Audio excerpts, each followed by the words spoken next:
परम कल्याणकारी कथा है।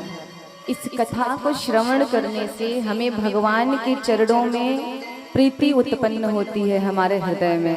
इस कथा को श्रवण करने से हमारे अंदर ये विश्वास जागृत होता है कि भगवान किस प्रकार से हमारे ताप पाप का हरण करने के लिए, अपने भक्तों के कल्याण के लिए किस प्रकार से भगत का मान बचाने के लिए भगवान स्वयं भगत के समक्ष झुक जाते हैं कि अपना मान भले टल जाए लेकिन भगत का मान न टलते देखा। भगवान कहते हैं एक बार मेरी शरण में आइए, अपने मन को पवित्र कीजिए, मेरे चरणों में स्थापित कीजिए। इसके बाद कि अपना मान टल जाए लेकिन भगत का मान न टलते देखा। राधे राधे गोविंद गोपाल राधे। आज इसी नाम की कृपा से हमें यह सौभाग्य मिला है, जो हम आप बैठ के आनंद से संकीर्तन कर रहे हैं ना, ये सभी के भाग्य में होता भी नहीं है। और ये जो परम सौभाग्य है ये कैसे प्राप्त होता है? केवल नाम की ही कृपा से। कहते हैं कि इस नाम में ना बड़ी ताकत है। नाम जप करते रहो, आपके सारे बिगड़े काम बनते रहेंगे। पर हाँ, इस नाम जप के साथ साथ कर्म भी करते रहो। भगवान के कुछ भक्त ऐसे भी हैं जो कहते हैं प्रभु आपकी मैं भक्ति तो बहुत करता हूँ लेकिन मेरे जीवन में दुख बहुत आते हैं। भगवान की भक्ति में बहुत करता हूँ पर जीवन में दुख कम नहीं हो रहे। तो एक बात बता, भगवान की भक्ति जब करते हो ना, भगवान जब अपनी कृपा आपको प्रदान करते हैं ना, तो भगवान आपकी भक्ति की परीक्षा भी लेते हैं। ये मेरा भगत कितना दृढ़ है, इसकी भक्ति की पराकाष्ठा क्या है। हमारी भक्ति की पराकाष्ठा को परखने के लिए भगवान हमारे जीवन में दुखों को थोड़ा थोड़ा करके भेजते रहते हैं। और दुख आने का दूसरा कारण ये है कि भगवान ये सोचते हैं कि कहीं मेरे भक्त के हृदय में अहंकार ना आ जाए, सुख ही सुख भोगते भोगते। क्योंकि जब हमारे जीवन में दुख नहीं आते हैं ना, जब तक हमारे जीवन में सुख रहता है तब तक तो हम बड़े आनंदित रहते हैं। और कभी कभी इसी सुख के ही कारण हमारे अंदर अहंकार भी आता है। भाई मैं तो संपन्न हूं, परिवार से संपन्न हूं, मेरे घर में मेरा व्यापार बढ़िया चल रहा है, परिवार बढ़िया है, मैं तो सबसे श्रेष्ठ हूं। तो कहीं आपके भीतर इस सुख के कारण श्रेष्ठता का अहंकार ना आवे, इसलिए भगवान बीच बीच में थोड़ी थोड़ी सी परीक्षा आपकी लेते ही रहते हैं। कहीं भाई हमारी बुद्धि कब खराब हो हमें खुद नहीं पता है ना। हम कहते हैं ना कि देखो इसकी बुद्धि खराब हो गई, कहते हैं। तो मेरे गुरुजी कहते हैं ये जो बुद्धि है ना, ये लाइट की तरह होती है। जैसे लाइट को आने जाने में देर नहीं लगती, वैसे बुद्धि खराब होने में देर नहीं लगती। और इसीलिए भगवान आपकी लगाम को कस के पकड़े हैं। जिन भक्तों पे भगवान की कृपा है उनको, कि बड़ी मुश्किल से तो भटकते भटकते मेरे दर तक आया है, अब इसकी लगाम को खींच के पकड़ना है कि फिर से भटकने ना पाए। इसीलिए दुख देते हैं। तो जो भगवान के भक्त ये समझते हैं कि भाई मैं बहुत बड़ा भगत हूँ और फिर भी मेरे जीवन में दुख क्यों आ रहा है, तो उसका दो कारण है। एक तो प्रभु आपको, आपके मन को दुर्विचारों से, अहंकार से मुक्त रखने के लिए आपको थोड़ा थोड़ा डोज देते रहते हैं, है ना। और दूसरा कारण ये है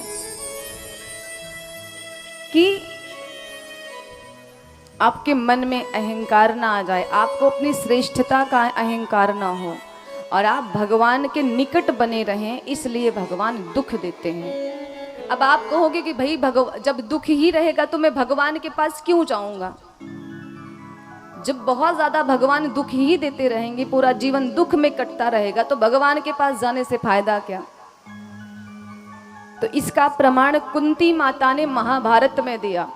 आगे की कथा में आपको विस्तार से श्रवण कराएंगे।